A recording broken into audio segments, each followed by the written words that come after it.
Pasta with Bottarga, a very simple dish that I love. Today, we're gonna enhance the fishy goodness of the Bottarga by cooking our pasta from start to finish in a Katsuobushi dashi. First, the dashi. I'm sure there's a video somewhere of me making a dashi, so I'll try not to talk too much. Basically, you want to add dry kelp, kombu, into your dashi pot. You add water, and you bring it to a bare simmer. Once we've reached bare simmer, stove off. The #1 rule for dashi: you add more katsuobushi than you think you need, and you leave it for 5 minutes.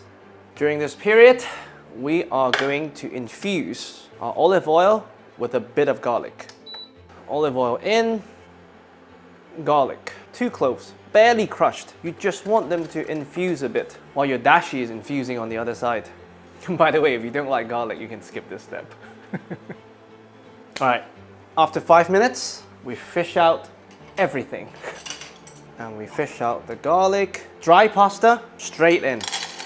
Toss to coat, a bit of salt. It might look really odd the way the pasta is cooking, but trust me, it will yield the creamiest pasta without the need for butter or cream. Now that it's evenly coated, we slowly add our dashi.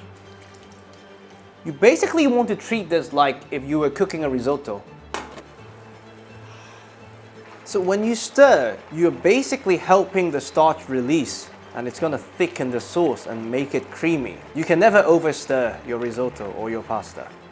You can definitely overstir your paella though. More dashi. By the way, if you don't want to make your own dashi, you can use those sachets for dashi or try fish stock, so don't worry too much about it. All right, when it's soft to touch, you taste for doneness. We're definitely getting there. A bit more salt, I think. Don't salt too much in the beginning because the Bottarga is very salty. Now, we stir and we reduce. This is where you really create the creamy consistency. As you can see, there's practically no more liquid. And the starch has glazed the pasta.